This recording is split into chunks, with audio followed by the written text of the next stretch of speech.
Alice's Adventures in Wonderland.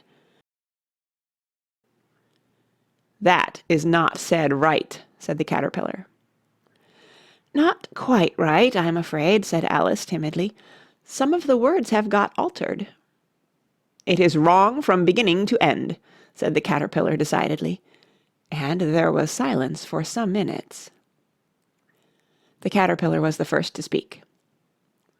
"What size do you want to be?" it asked. "Oh, I'm not particular as to size," Alice hastily replied. "Only one doesn't like changing so often, you know." "I don't know," said the caterpillar. Alice said nothing. She had never been so much contradicted in her life before, and she felt that she was losing her temper. "Are you content now?" said the caterpillar. "Well, I should like to be a little larger, sir, if you wouldn't mind," said Alice. 3 inches is such a wretched height to be." "It is a very good height indeed," said the caterpillar angrily, rearing itself upright as it spoke. It was exactly 3 inches high. "But I'm not used to it," pleaded poor Alice in a piteous tone. And she thought to herself, "I wish the creatures wouldn't be so easily offended." "You'll get used to it in time," said the caterpillar, and it put the hookah into its mouth and began smoking again. This time Alice waited patiently until it chose to speak again.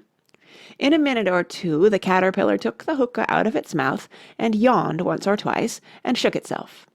Then it got down off the mushroom and crawled away in the grass, merely remarking as it went, "One side will make you grow taller, and the other side will make you grow shorter." "One side of what? The other side of what?" thought Alice to herself. "Of the mushroom," said the caterpillar, just as if she had asked it aloud, and in another moment it was out of sight. Alice remained looking thoughtfully at the mushroom for a minute, trying to make out which were the 2 sides of it, and as it was perfectly round, she found this a very difficult question.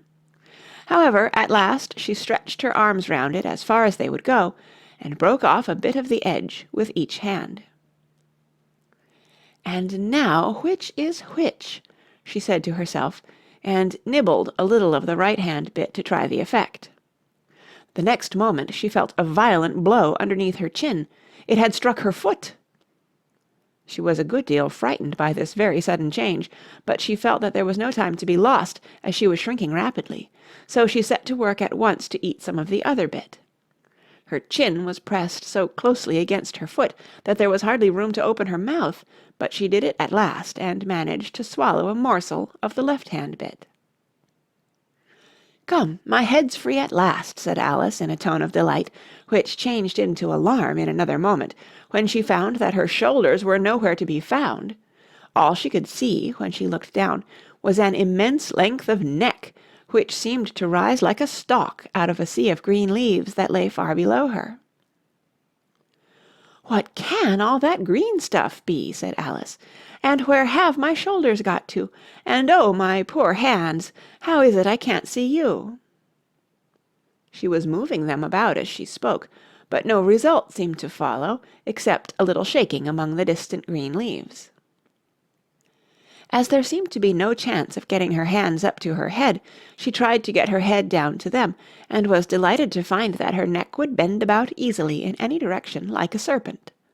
She had just succeeded in curving it down into a graceful zigzag, and was going to dive in among the leaves, which she found to be nothing but the tops of the trees under which she had been wandering, when a sharp hiss made her draw back in a hurry. A large pigeon had flown into her face, and was beating her violently with its wings.